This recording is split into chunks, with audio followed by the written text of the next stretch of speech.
Well, I'm joined now by Dr. Nick Maynard, a British surgeon who's been working in NASA Hospital. I mean, Doctor, these images are just unbearable.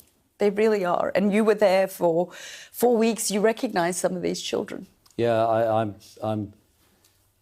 It's difficult to respond because some of those children I was with last week, Huda, that girl, little boy Omar, I was with them. I was talking to his aunt who was looking after him. I saw them several times when I visited the paediatric intensive care unit. Very, very distressing seeing those scenes.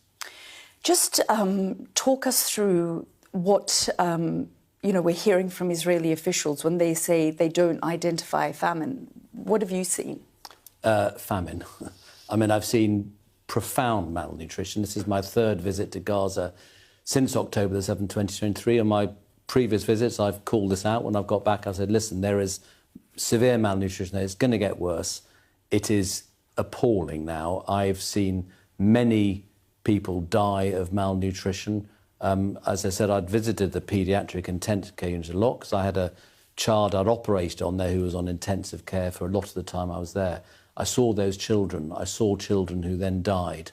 And there is virtually no feed being allowed in for them. That story about the American doctor talking about the formula feeds being refused entry is true. I met several doctors who had formula feed cartons of them in their luggage. They were all confiscated by the Israeli border guards, specifically those. Nothing else confiscated, just the formula feed. And there are babies dying. There are 4 premature babies who died in the first 2 weeks when I was in Gaza, in Nasser Hospital.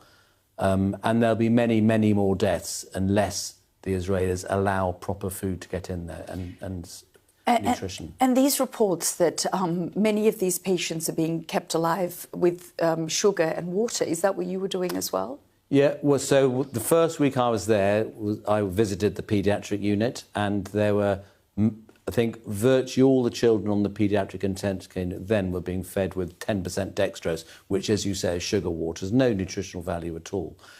No formula feed's been allowed in. They've got a small amount of formula feed for the very small babies, but not enough. So they're all being given an inadequate amount just to make sure some get them. One of the NGOs managed to bring in some feed whilst I was there, so they're distributing that to the children there. But when that runs out, there'll be no food at all. And for the adult patients I was treating, there was no nutritional support at all.